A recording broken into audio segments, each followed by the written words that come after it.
Hi, Brother Sewing and Crafting family. I'm Angela Wolf, and we are at your side virtually. I'm a Brother brand ambassador, and we have a super fun show today with May. If you know May's coming on, we've got something super creative, and I'm sure the ScanNCut is involved. So say hi, say where you're from if you've never been here before. We are live on Brother Sews and Crafting YouTube and Facebook page, and I can see all of your comments. So roll in, say hi. If you have any questions as we go through here, by the way, don't forget that we'll take little breaks to answer them. If you're on YouTube, if you subscribe to the channel, you can come back and watch this anytime and you'll be alerted every time we have a live video. And not only that, if you're on Facebook, share this to your page and then you can go back and watch the rerun. So hello, everyone, and let's not make May wait any longer. Hi, May, how are you? Hi, good to be here. Always fun. Great to see you. So I have a surprise for you, except it's not ready yet, but I have a surprise. It'll be ready by next month. But I went shopping to my local craft store and I bought a few different watercolor paper and some watercolor pens and even the little water one that you have. I'm so excited. Now I haven't taken any of them out of the package yet, but my mom said, "What are you doing?" And I said, "I'm following May. I got to try this to make cards." So I love it. I'm so excited. Well, your timing couldn't be better because we're going to play with watercolors and watercolor pens today. Yay, I'm very excited. So maybe I'll take them out of the package. At least I got the first part finished. So what are you going to show us today? Everyone's rolling in. They're very excited about this. So today what I have been working on here is I have been working on cards and things for spring, for Mother's Day, for birthdays, all that kind of fun stuff. And we're at that time of year when I really want to use a lot of florals and bright colors and, get rid of the winter blahs and really embrace springtime. So we're going to be using the ScanNCut not to cut, well, we are going to cut, but not to cut anything directly that would be used on the card, which sounds kind of funny, but there's something you can do where you can cut out masks or stencils and use that so that you're getting pattern and design onto your card or onto your project, but you're doing so in a way that's so much quicker and easier than the old way where we used to have to hand cut all of our own shapes out and then try to make everything line up. So it's much faster, much easier, and I'm excited. I think you guys are going to like it. It's a lot of fun. Oh, I'm very excited. All right, so everybody's here. Hey, everyone, and don't forget, you can ask your questions, and I'm not going to interrupt May, but I'll take little breaks in between, and we'll see if we can answer any questions for you. So, May, take it away. Okay, well, if we go over to the ScanNCut, what we'll do, the first step that we'll do, so what this is, you can purchase specialty masking paper that is, think of it like masking tape, but it's paper that's specifically made for this. What I have here, this is just a shipping label. This is a half sheet of shipping label, and I'm going to use that because I happen to know that it'll work okay. It's not quite as perfect, but it works just fine. And then what I'm going to do is take some stamps, and you could use any stamps that you like. We went in depth about cutting out with the ScanNCut about what kinds of things it needs, and the bottom line is you need to have an outline. So it needs to have a clear outline. It needs to be able to see what it is that we want it to cut out. So as long as you have a clear outline, you're good to go. What we're going to be doing, you might be wondering, well, why are you stamping on this paper? You wouldn't want to use that on your card, and that's correct. I do not want to use this on my card, but that's actually the whole point. We're using these different floral stamps, and again, you can use any stamps that you like, but we're using these floral stamps to create masks. So this will be used, and once you see it, it'll make a lot of sense and it'll be magic. We're going to use this to really get our images to be able to layer on top of each other on the stamped image, on the card, but you're going to be able to layer in a really neat way. It's kind of hard to explain until you really see it, but this is the first step, is getting yourself set up with some leaves. And I always like leaves and flowers are a great one. You could do little animal stamps, or you could do whatever you like, but I really do find that I like to cut a few extra. So I want a few more than I think I'm going to need. I don't want to. Hey, May, while you're doing that, so those are stamped. And these are just stamps, yes. Did you make those or did you purchase those? These are these are just purchase stamps. I didn't make these stamps. Okay.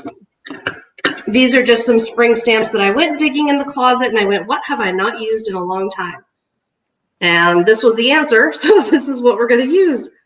Okay, so you can do as many as you want or as few as you want. It's really personal preference how many you think you're going to use. I don't like to stamp, whoops, I didn't stamp all the way. There we go. I don't like to stamp too many extras just because I usually don't save, but I want to make sure I have enough so that I can really layer and get a cool look here on our stamped card. So once you have that done, that loud removal of the dust cover. I'm using a low tack mat just because I have a pretty new low tack mat and I don't want, and I also have a brand new regular mat. The brand new regular mat can be really, really sticky, which is a wonderful thing, except if you have a paper like this that the backing maybe would tear, you wouldn't want that to be happening. So I'm loading the mat. Okay. Let's see. Okay, so we're going to go into scan and we're going to go to direct cut. So this is the same process. If these were stamped images that we wanted to cut out and use for whatever reason, this would be the same process that we would use. And it's going to scan them in. So that's the nice thing. If you want to start making masks or stencils, you're not using a different process. It's the same process. It's just that what material you put in and how you're using it is going to be a little different. Okay. And once it's done, you put okay, and you'll see all of these different lines pop up. And these lines are really just showing us what the ScanNCut recognizes as possible cut files. And I'm bringing the corners in because that will automatically eliminate any little matte scratches and other things that we don't want. And I can see, I think this one is kind of having some troubles, but that's actually okay. We can still work with that. But everybody else is looking really good. Everything, all the outlines are looking like they cut, or they will cut, I should say. So I can zoom in here to give myself a better look at what exactly it's showing as cut. And actually, this one's actually looking just fine. It's just that it's very, very finely detailed, but you can really see how it's showing outlines. Now this one it doesn't like so much because this one, and I'm looking down at my stamps, this one did not have a nice clear outline. So this one is not liking the stamp very much. I'm actually not going to worry about that. And I'll show you why after we cut it out. If we were concerned about this, we would just want to fix it. So to fix it, what we would do, and you can see it right here, I'll fix it just so you guys can know how to fix it. You're just going to take a pen. So the problem is that the line was not solid. So the line did not read as solid, so it's trying to go inside. Now, especially because what we're trying to do here is create a mask, so we're not even going to use this paper or this stamped image.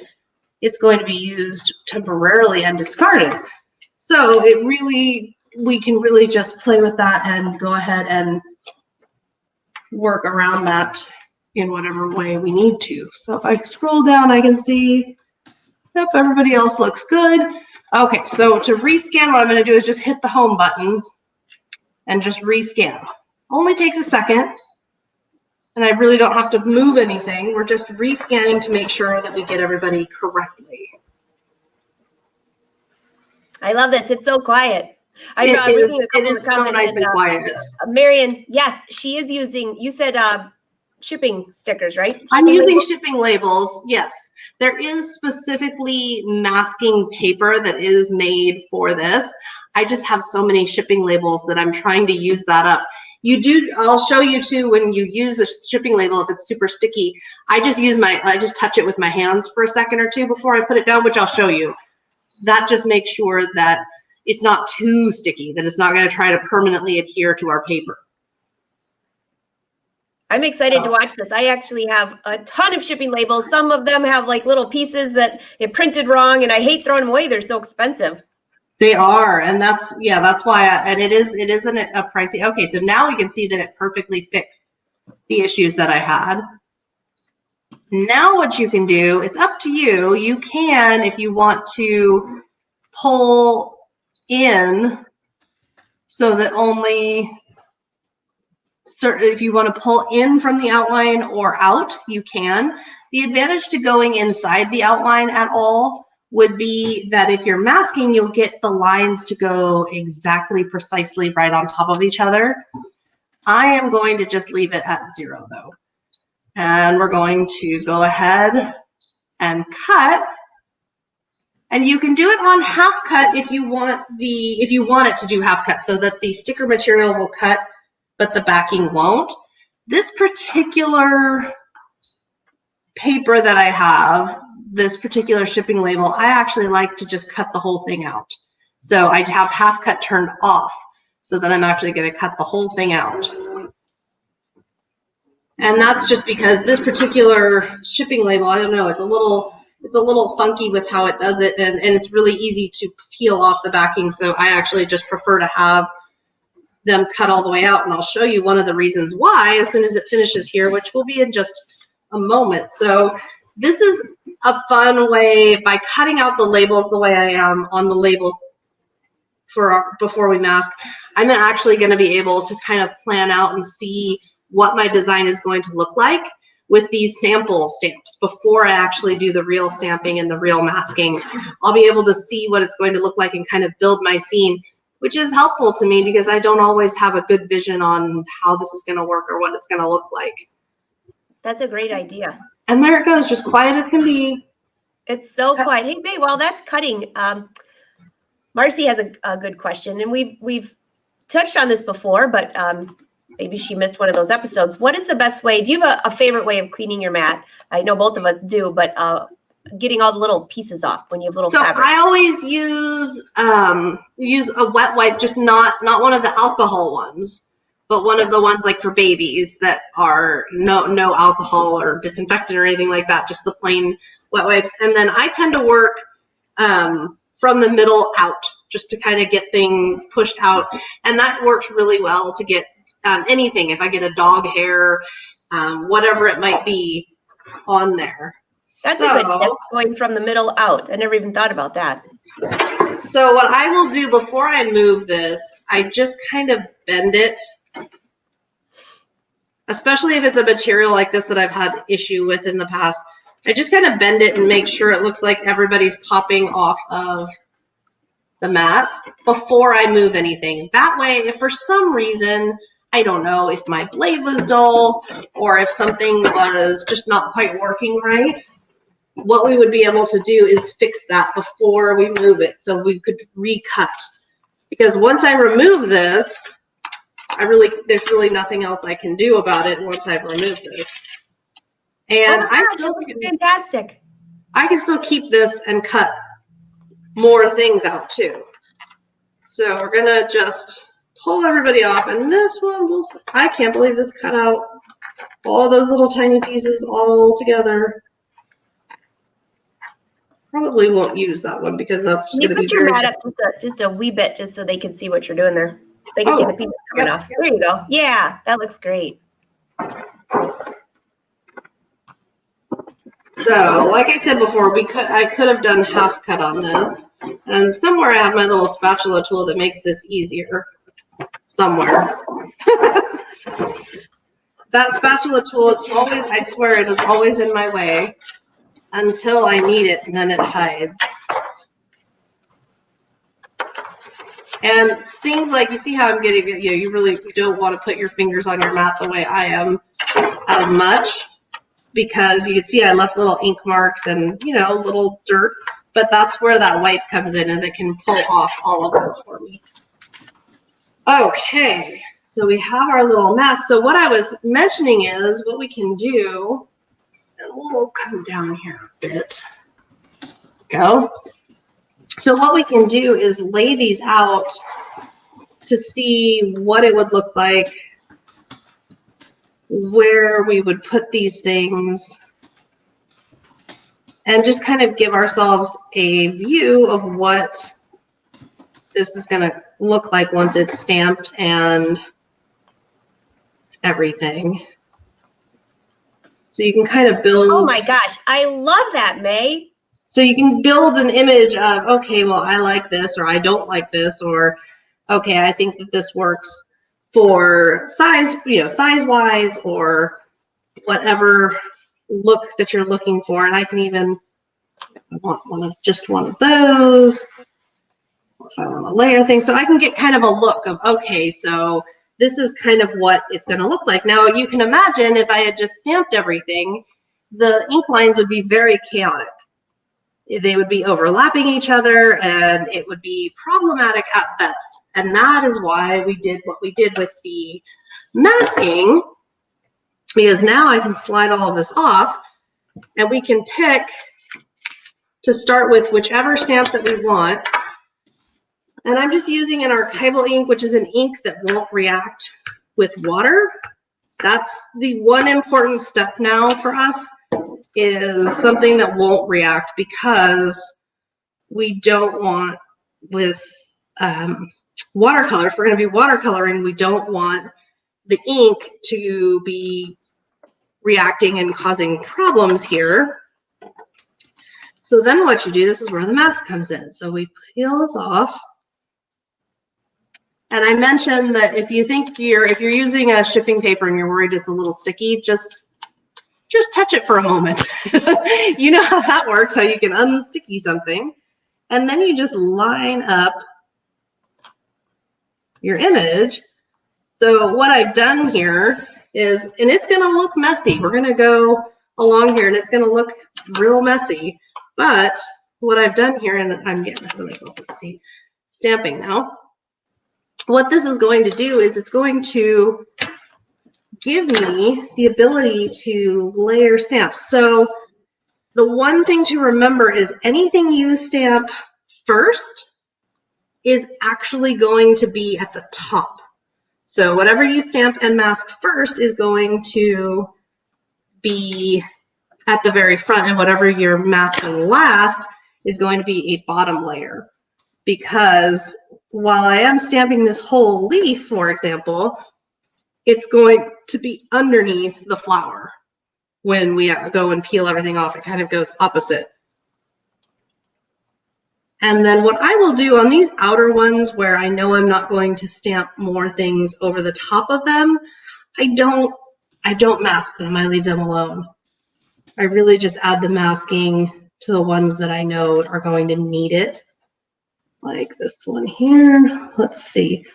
And I would say the only real tricky part is making sure you line up the image correctly. Okay, and then let's see, we'll go with that one next. And it doesn't take very long, actually. It's especially if the ScanNCut, you can imagine how long this would take if we didn't use the ScanNCut. If we didn't use the ScanNCut, this would take a very long time. I would like till next May. Yeah. Well, and that's what, with the card making, that's what we used to do. Well, and actually, some people still do. If you don't have a ScanNCut, there's not really an easy way to get these precise cuts for all the different stamps. Because most of the time, if you have, even if you have like a special die cut or something for the stamp, it's going to have an outline. You don't control the outline in this. There we go. I just always just try to take a moment, and you don't stress if it's not perfect, of course. That's okay. We're not going to worry about it if it's imperfect, but I do try to just kind of make sure everything is a nice little organized little stamp there. And it does look very, very messy. And so this is what it really would look like if we went and tried to stamp all of the things all on top of each other and did not mask. This is what it would look like. And this is the why as to why do you mask? Why do you want to do that? And this is absolutely the reason, because if we don't, it's very, very messy and chaotic, and it doesn't look pretty at all. And you might notice I kind of give the stamp, before I cover it with the mask, I just give the ink a minute to set. Not a long time or anything, but I just kind of make sure that I'm not just immediately putting more on there. And let's see, I think we have, could do another small flower, that would be good. And you can keep going, you could keep building on this really as much as you would like to do. I am gonna cover that up because I'm gonna add a couple more leaves. I think it's really fun, and what I think is really fun is something like this. You build yourself a bouquet and you can just, you can see what did I, okay, well, what did I make? How did it go? What is that gonna look like? And then you find out, which is always fun. Find out what that's gonna look like. Oops. This is really cute. I never would have even thought about this. And I can definitely see the advantage of it now. I mean, it just makes it look so, I mean, this is gorgeous. So this guy, actually I don't need a cover on that one. I just need a cover on that one. And I kind of think about if I need to cover it or not as well as I'm going along. If I think, oh, well, you know, I really better because I'm going to stamp again and it's going to go over. Or if I think, you know what, nah, I can stamp around it, or I can go around that. I don't need to cover that. I do that as well, just because, you know, I can give myself a moment there to think about it. It's just so much fun.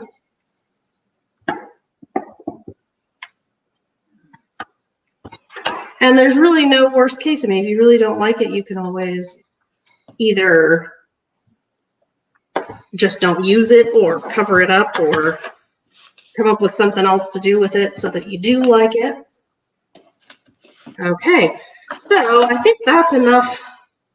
That's a good amount of stamping there for us. So now what we can do, just setting everybody to the side. Now what we can do is just peel these up. And it's so, I always love seeing this because as you peel everything up, what you find is what it looks like, all nice and clean and organized. This is, I'm laughing because I thought it looked good before.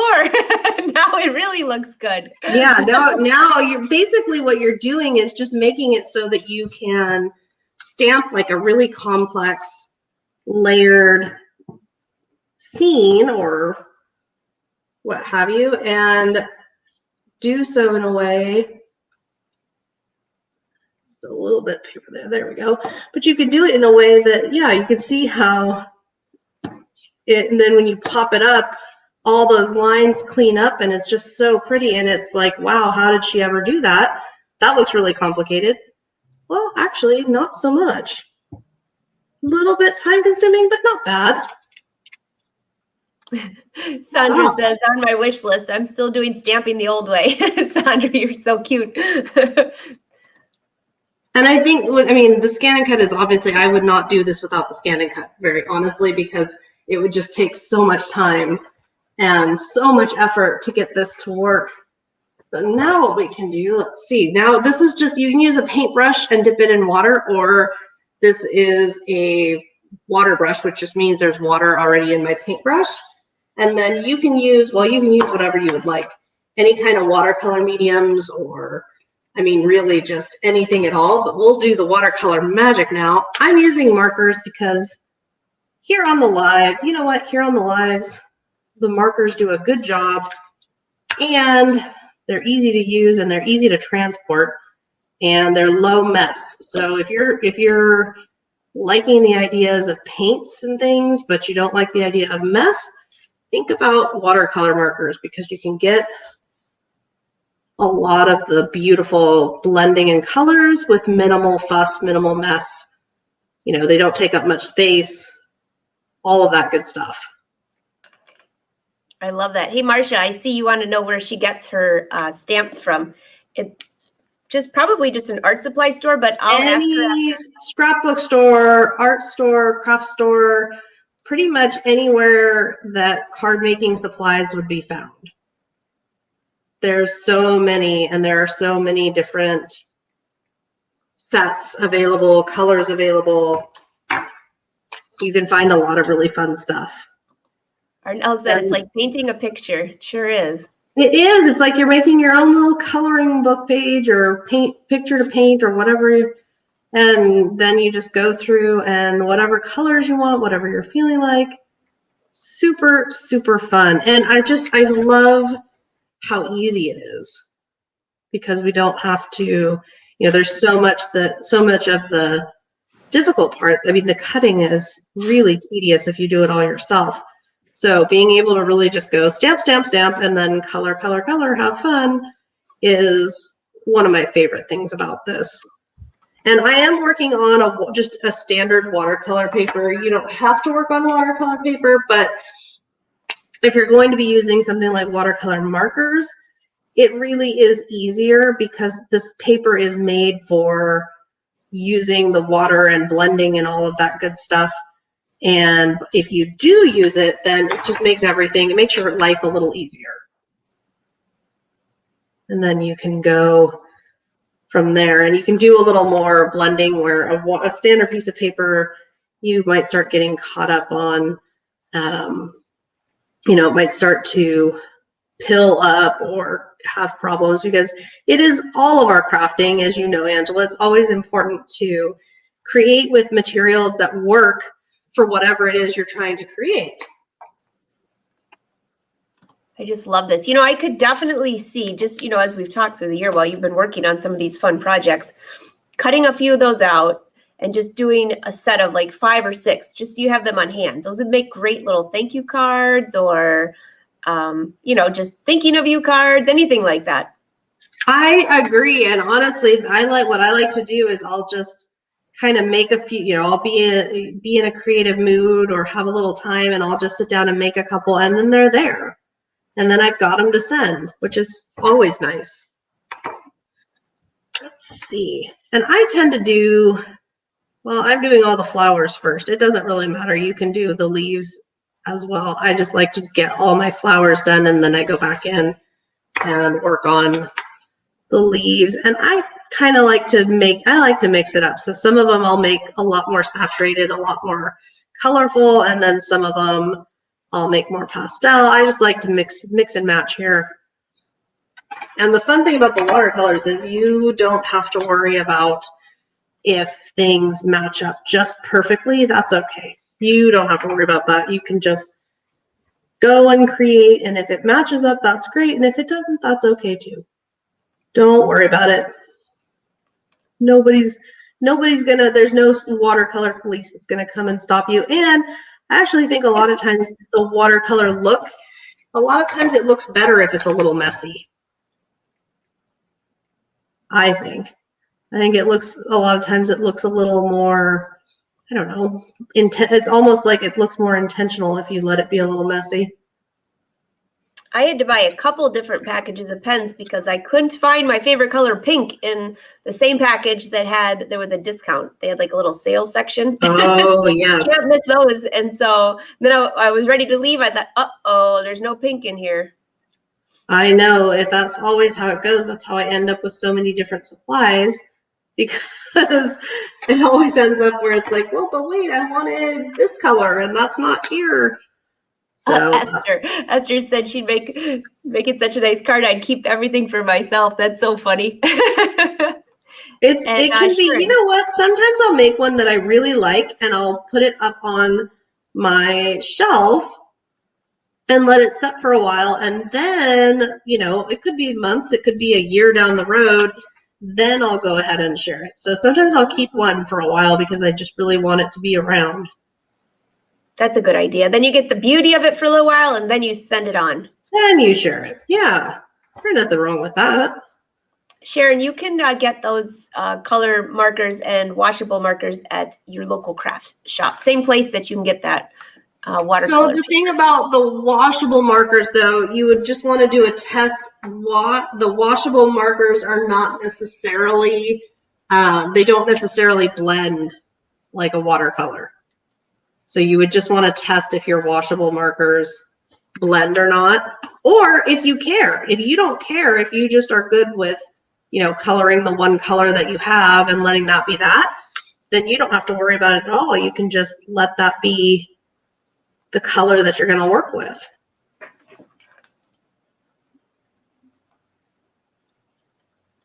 So much fun. Arnell's super happy that you used some purple in there. I love purple, but I don't use it a ton because it can get kind of tricky with the other colors. But in springtime for pink and purple bouquets, I know I have a friend that likes to use a lot of yellow, but I end up going the opposite and going lots of purple, especially for springtime. Okay. I think we're pretty much there. Look at that.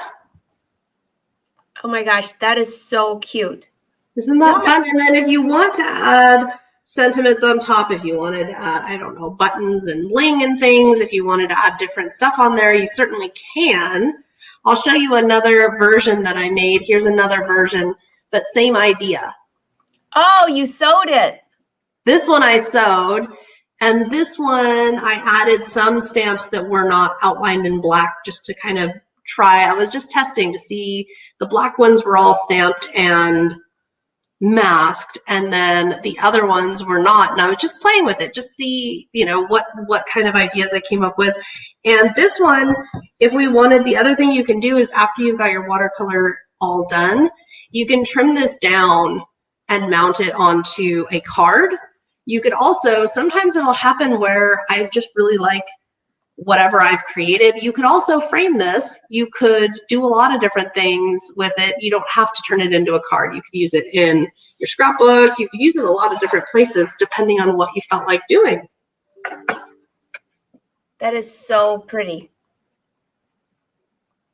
It's really, honestly, it's just really a lot of fun. I'm just reading all the comments. Everybody's saying someone said this is cheaper than therapy. Well, hopefully you could get carried away. You could probably make it cost more than therapy. Yeah, I was going to say, have you been to the craft store lately? We probably could make it more expensive. Oh, goodness.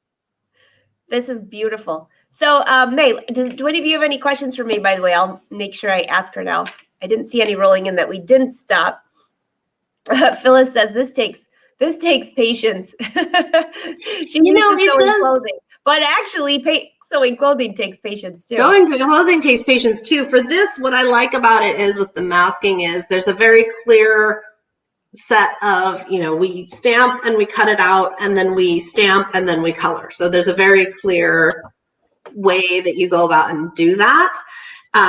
So what I like about that is as long as I follow, the steps in the way that in the order they need to go in, it's always going to be fun and it's always going to turn out really pretty. And I love being able to do that. And yeah, it takes a little more patience than not doing it. But to me, especially a couple times a year, I'll pull that out and do a whole bunch of them. And then I'm like, okay, I'm done for a couple months. I'm done. We're good now. But that's kind of how I go with the crafting a lot, where I'll get in a phase and I'll really want to do something a bunch. And then I'm like, okay, we're done now. Hey, May, will you hold up that one with the sewing just one more time close to the camera? I'm going to just bring this up. Someone asked, do you have any idea or do you remember what size stitch you used? I mean, you'd really want to test it, but. I usually have it set at, I want to say it's 4. I want to say it's set at 4. Like usually when I'm sewing, say like my masks or my lavender satchels or different things like that, I go down to like 2.5. But then when I'm sewing this for paper, I usually keep it up 4, even 4.5, because what we don't want to do is just create a tear because the holes were so close together. And unlike fabric, the paper is not forgiving. The paper is not going to like seal itself back around the stitches or flex. It's going to stay just as it is. So a longer stitch, I always just say a longer stitch is a better idea than a tiny stitch. I agree. And the other thing is you don't need the seam ripper when you're doing this because that isn't going to work. No seam ripping. Yeah, that's the other thing is it's one and done. So I always try to line up nice and straight, assuming that I'm going for a straight stitch, nice and straight and a little longer, and just go a little slower than I would with fabric and just be okay with it's a little slower, but that makes sure, because if you punch a wrong hole, it's there. You better be okay with it.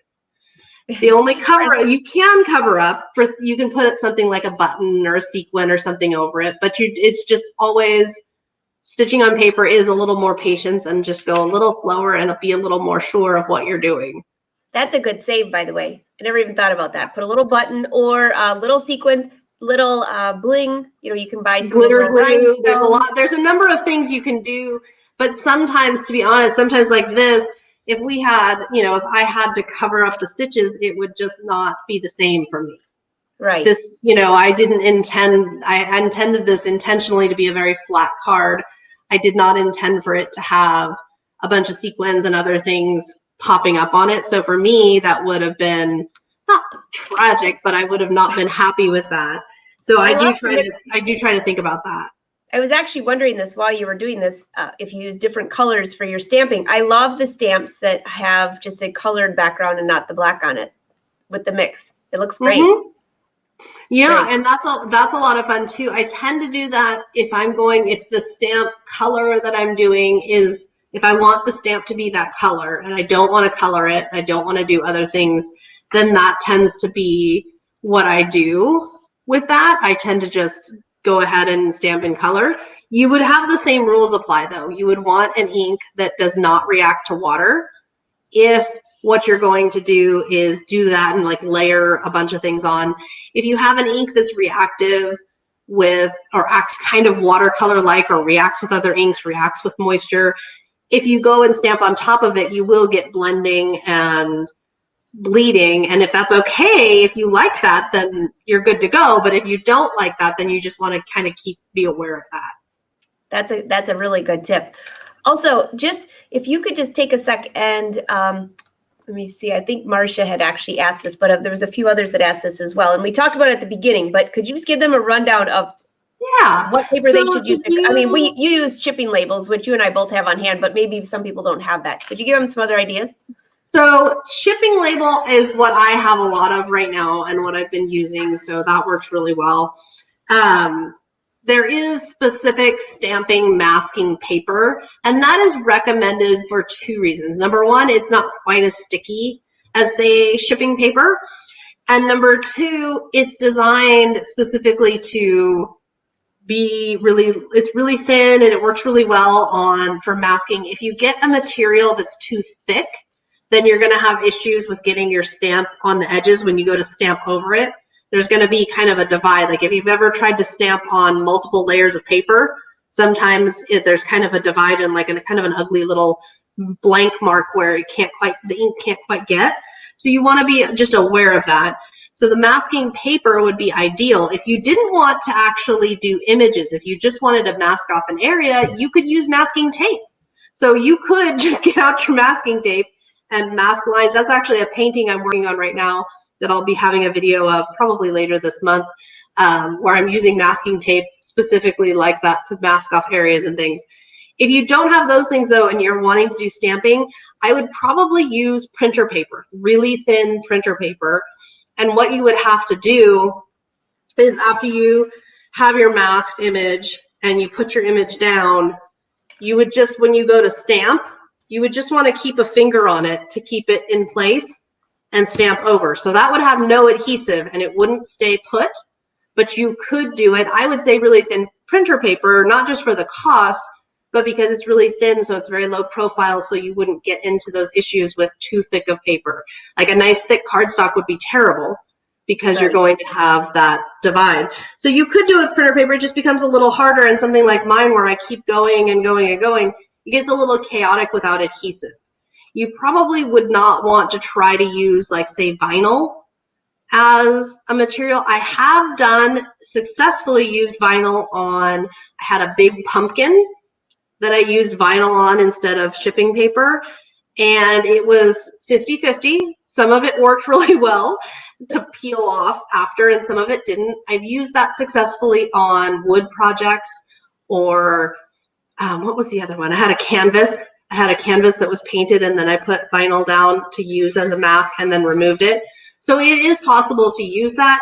You'll just want to be, like, for paper, it would just shred the paper. It would just tear the paper as you went to remove it. I think stickiness is something just to really think about when you're trying to work around, if you don't have shipping labels, or you don't want to purchase masking paper. You just want to start to think about, well, what would work well, but also not destroy what I'm trying to do. Could they use, you can get this kind of inexpensive, but double-sided tape, just little pieces of double-sided tape as a backup, or will that mess up the paper underneath, do you think? It'll kind of depend. Usually it's too sticky. Okay. Because like the tape rollers that I use, those stick to the paper, and you'd have to then come in with like a glue remover and try to remove the glue, and you'd end up having such a mess of it, or you'd probably end up abandoning it, because then you have chemicals on the paper, so then the watercolor wouldn't react right. Right. And then it's funny. Some of the things that I would hope would work don't necessarily work. The other thing you can do, if you're just trying to get a shape, a general shape, you could use like sticky notes. Sticky notes is a good option, but really that's that super thin paper again. If you can do super thin material, you're always better off. You know what? I can't tell you what needle. It's just a standard range all-purpose sewing needle. So Esther, I'm just thinking, I've sewn on paper, not often, but think, just like when we're sewing garments, Esther's in the wolf pack, so I know she sews garments. And so if you think like the needle goes with the size of the fabric, so you're using maybe a size 12 or 11 for knits or for a lightweight cotton, and then you go up to 14 for denim, that's the size of the needle, right? So if you want more distinct holes in your paper, like where you want it to be part of the decoration, then I would go with the bigger needle. Even a 14 would look cool, but I would test it first. But the bigger the needle, the bigger the hole. And you could also use different threads in that too. You could use a denim thread or something like that too. So the needle will really determine the size of the hole, which is different than for fabric, but kind of similar. Is that how you'd explain it? Something That's like that. an interesting point, because I hadn't really thought about, like, I don't usually think about the hole size. I'm going to guess that I probably have a smaller needle, or more for knits and cotton fabric needle in there. But that's interesting. Now you're making me want to find my denim needle and put it in there and seeing how I like the whole, like, stylizing that. I think that would be a lot of fun. It would be. And if you use you could put maybe 2 different colors of thread through one needle. Yeah. I mean, you could do I just can think of a lot of ideas on top of that. So I have an idea, May. I don't know if I have enough patience to do the stamping. So you do that, you send it to me, and I'll sew them all up for you. There we go. Teamwork. Actually, I'm looking forward to trying my watercolor, and that will be a perfect paper to try that with. So I'll share it with you. So, hey, could you just show your pen up close for Jen? Yeah. So these are here. I'll show on the. I'll bring your other. There you go. Yeah. I'll bring this up close. There you go. So it doesn't want to blur. There it goes. So these are brush tip watercolor type markers. Absolutely. For what I was doing here though, absolutely anything from regular watercolor to oil pastels to inks that can be used as watercolor. You could just be using a regular paintbrush and doing it. So absolutely any watercolor or watercolor-like product would work for this. That's extra fun. Do you have your water pen too, by any chance? Just to show that closely. No, guys, this is not a Brother product, but at least you can see what it looks like. Your hands are looking good, May. I can tell you've been working. I know.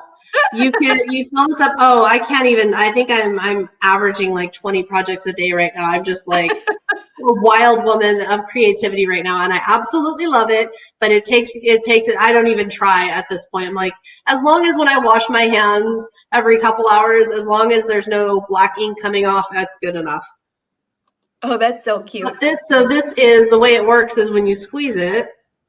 And this is how you tell what type of crafting I'm doing too, because when I'm doing sewing, my hands are really clean. And when I'm doing inky stuff, so you press it and the water comes out and just kind of saturates the bristles, and then you're able to do watercolory fun stuff. But yeah, you can tell what kind of crafting I'm doing based on the condition of my hands. I love that. That would be a great project. I'll bring all of my nieces and nephews over and be like, here you go, kids. And then I'll send them home and their parents are going to be like, what did Aunt Angela do this time? I'll blame it on You can tell. When it's stamping time, I always end up with black fingertips and colorful. And then if I've been coloring, then between my fingers somehow always ends up colorful. The good news is it all does wash off fairly easily. I just don't want raw skin, so I don't try to between each go and wash it all off every single time. Yeah, I like that idea, Terry, using some old needles. I never even thought about that because I do have some old ones that would not be good on fabric. Maybe just put them in a little envelope. That's a great idea. Everyone's saying, I use old needles. See, we're always repurposing. Fantastic. I think we got everyone. I saw someone asking about the ScanNCut book, If You Call Your Brother Dealer. I saw somebody asking about the Luminaire XP2. When are they coming out? Those have been out. So contact your local dealer and find out when those are out. So I'm just making sure I'm not missing any questions. Oh, Marcia wants to know, are they specifically called watercolor markers? Is that? Yeah, if you do a search for watercolor markers, there's all kinds of options that come up and all kinds of videos that you can watch to compare features, and they're all a little different, but they all basically do the same thing.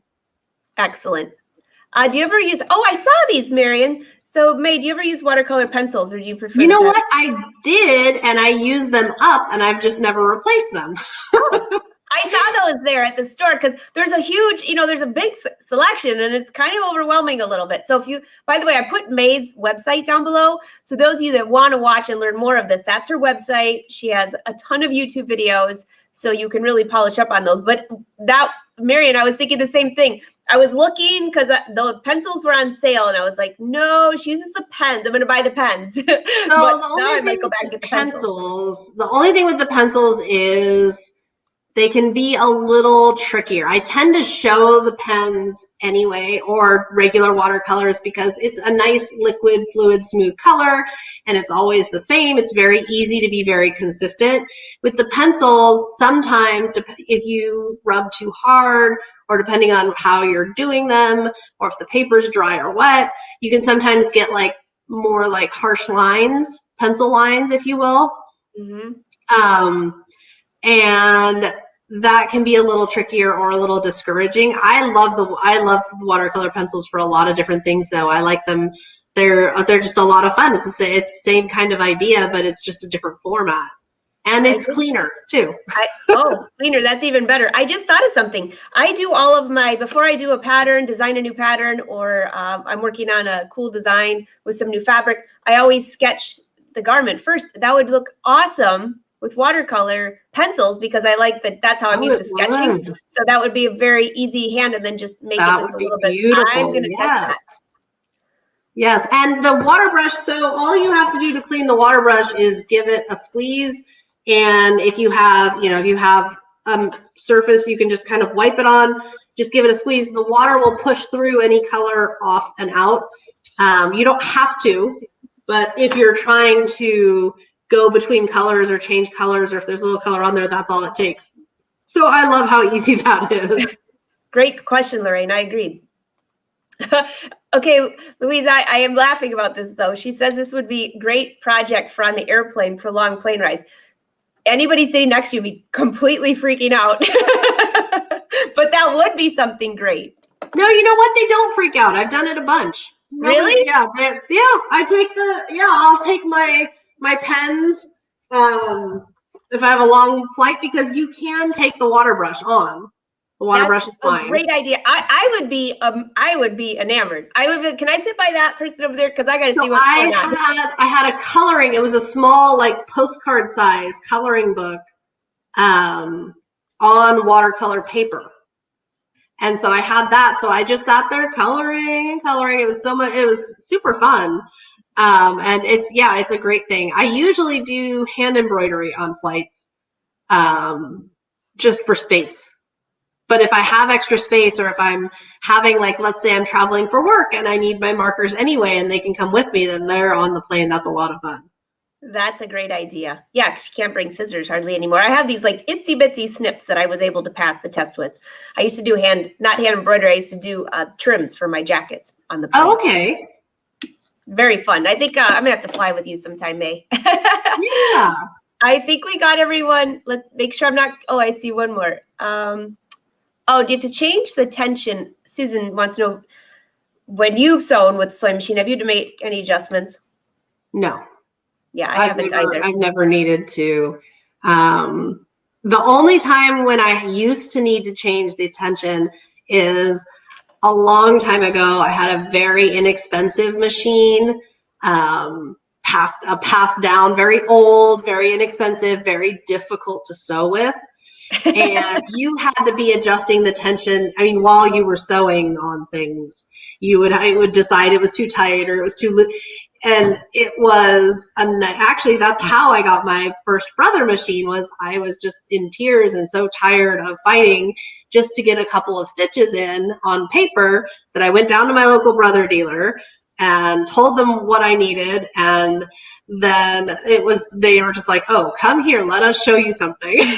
And it changed my whole world. But other than that old machine, ever since, I've never had to adjust the tension on most machines. You would not need to.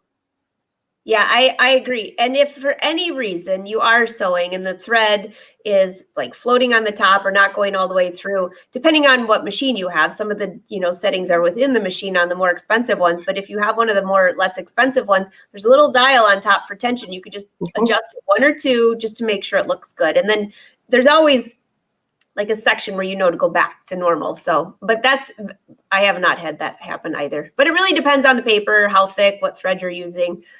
Arnell, do you need to seal them? Oh, like the thread? Gosh, you could do one back stitch or a stay stitch. Did you? I usually do one back stitch, and then what'll happen usually is after I've sewn, I would actually be then adding adhesive and gluing it onto my finished card. So that adhesive acts as a sealant of sorts to keep everything in place. But I've never had problems. Just with like 1 or 2 back stitches in my scrapbooks, and they're good to go. Excellent. Oh, you're welcome, Susan. All right, I think I got everyone. I'm just going to bring your cards up one more time here. Just show these. These are so cute. Oh, you're welcome, Marcia. Thanks so much. Those are so cute, May. So I can hardly wait to see what you're going to be working on in May. The springtime is always so much fun anyways, but this is a great idea. And for those of you that have not watched a lot of these shows, or you're new to watching even the brother shows, well, you have May's website down below. I always put the replay on my website as well, in case you're just binge watching. But there are so many. May has been on once a month for the last, even more sometimes, for the last year. And you can go back and watch all of these episodes, which if you're trying to learn how to do this, or you're new to using the ScanNCut, or you're new to using watercolors, which is my favorite, you can go through there and watch all of those. So I'm just going to take this back down. You're welcome, Susan. So May, you have any last words for everyone? And looks like we got everyone's questions. Well, we're mid-April, and that means, just in my world, for anybody who's wanting even more content, the 1st of May is International Scrapbooking Day. And that's why my hands are so messy, is I'm working on a bunch of projects for that. So anywhere you go, either on my website, Facebook, or Instagram, you can find a link to all the information.